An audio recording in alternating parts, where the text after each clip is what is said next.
From the Oklahoman newsroom, this is an OSU update. I'm Jenny Carlson here with OSU beat writer Nathan Ruiz. Nathan, Monday, day after bowl announcements, we thought would be fairly quiet in Stillwater. Anything but. We found out lots of news pertaining to the Cowboys on Monday. We find out Justice Hill will not be playing in the bowl game. Also will be leaving OSU for the NFL. Jordan Brailford also leaving for the NFL but expected to play. Also some other news, but let's start with Justice Hill, Nathan, because he's been hurt. And he's also been rumored as a guy that was going to at least look at the NFL draft.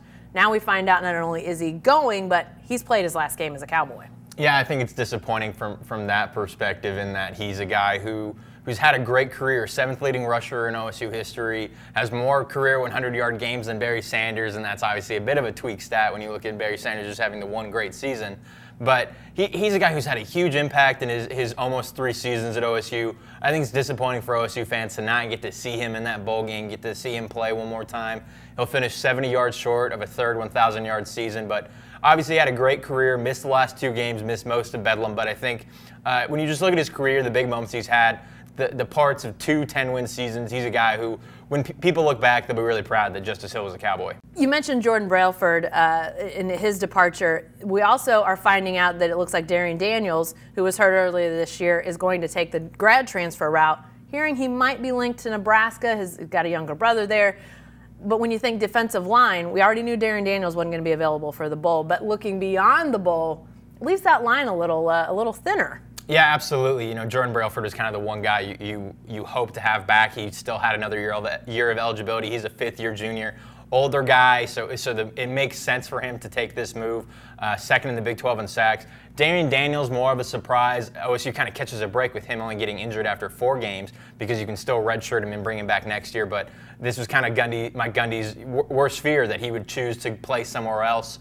And that seems to be the case. He's going to transfer from OSU, a source confirmed to the Oklahoman. So OSU will be without Daniels, Brailford next season, also losing 4 other seniors in Trey Carter, Jarrell Owens, Enoch Smith, and Cole Walterscheid.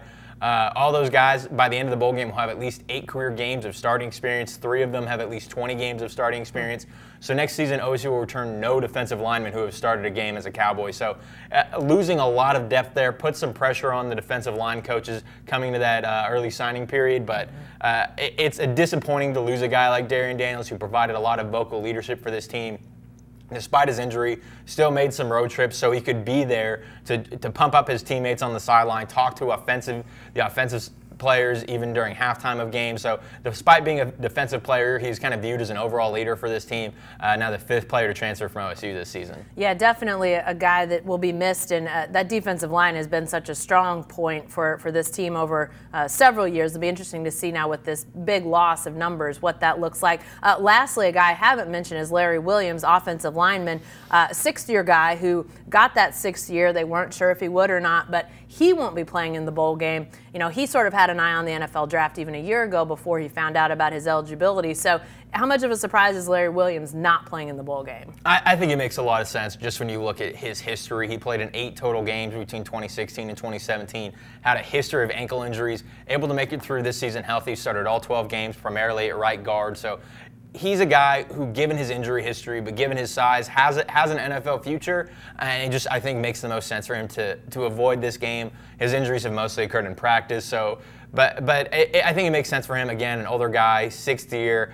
He'll have the weird trivia answer of being a guy who's participated in 2 OSU Pro Days now, but I think it makes a lot of sense for Larry to pass on this Liberty Bowl and move on. All right, and as far as we know at this point, Brailford will play in the bowl game, yes. Nathan? Okay, yes. All right, no Justice Hill, no Larry Williams, but Brailford available for that Liberty Bowl on December 31st. Be sure to stay with the best coverage team anywhere at newsok.com and every day in the Oklahoman.